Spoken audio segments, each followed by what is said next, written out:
नमस्कार, आप देख रहे हैं आईमा मीडिया। बिहार के मुख्यमंत्री नीतीश कुमार ने इन दिनों भाजपा के साथ होने वाली एनडीए के हर कार्यक्रम में ये सफाई देते हैं कि उनकी पार्टी के लोगों ने 2 बार गड़बड़ करा दी थी, यानी 2 बार एनडीए से अलग करा दिया था, लेकिन अब वे ऐसी गलती नहीं करेंगे। यह बात उन्होंने 24 अप्रैल को मधुबनी में प्रधानमंत्री नरेंद्र मोदी के सामने भी कही, लेकिन इस बार उन्होंने नई बात जोड़ दी। उन्होंने अपनी पार्टी के पूर्व राष्ट्रीय अध्यक्ष और केंद्रीय मंत्री राजीव रंजन सिंह और फुल ललन सिंह की ओर इशारा करके कहा कि उन्होंने तालमेल खत्म कराया था। नीतीश ने ललन सिंह की ओर इशारा करके कहा, ये बैठे हैं, इन्हीं से पूछ लीजिए। प्रधानमंत्री के सामने इस तरह की बात ललन सिंह को शर्मिंदा करने वाली थी, लेकिन आजकल लोग नीतीश कुमार की बातों पर ज्यादा ध्यान नहीं दे रहे हैं, क्योंकि मानसिक अवस्था ठीक नहीं है। फिर भी नीतीश के ऐसा कहने के पीछे कोई ना कोई दांव तो है। असलियत तो यह है कि बिहार में नीतीश कुमार ने भाजपा से 2 बार तालमेल तोड़ा और दोनों बार फैसला नीतीश कुमार का अपना था। पहली बार नीतीश ने भाजपा से तालमेल 2013 में तोड़ा था। उससे पहले ललन सिंह ने नीतीश के खिलाफ बगावत की थी।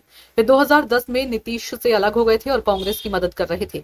उस समय ऐसी स्थिति की नीतीश की पार्टी ने ललन सिंह की सदस्यता खत्म करने के लिए लोकसभा स्पीकर से अनुरोध किया था, लेकिन धीरे धीरे स्थिति बदली और 2013 में ही ललन सिंह वापस नीतीश के पास लौटे। उस समय नीतीश कुमार की पार्टी के 116 विधायक थे और लोकसभा में 18 सांसद थे। इस वजह से उनसे हालात का अंदाजा लगाने में गलती हुई। उन्होंने पहले से नरेंद्र मोदी के खिलाफ स्टैंड लिया था और 2010 में बड़ी जीत से उनको लग रहा था कि मुस्लिम भी उनके साथ हैं, इसलिए उन्होंने वैचारिक मुद्दा बनाकर भाजपा से नाता तोड़ लिया। 2014 के चुनाव में जब उनको झटका लगा और वे लोकसभा की 2 सीट पर आ गए, तो उन्होंने 2015 के विधानसभा के लिए राजद से तालमेल किया। भाजपा से तालमेल तोड़ दी, अकेले लड़ने और फिर राजद से तालमेल का फैसला पूरी तरह से नीतीश का ही था। नीतीश ने 2017 में राजद से तालमेल तोड़कर वापस भाजपा से गठबंधन कर लिया। 5 साल तक भाजपा के साथ रहने के बाद 2022 में एक बार फिर नीतीश ने भाजपा से तालमेल तोड़ा। वह भी फैसला पूरी तरह से नीतीश का था और मंडल की राजनीति को बचाने के लिए थी।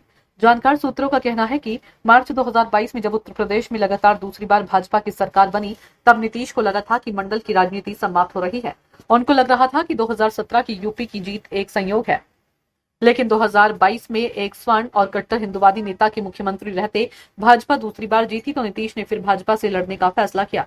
उन्होंने यूपी के नतीजे के तुरंत बाद अपनी पार्टी के नेता विजेंद्र यादव को लालू प्रसाद की यहां भेजा और तालमेल की बात शुरू कराई।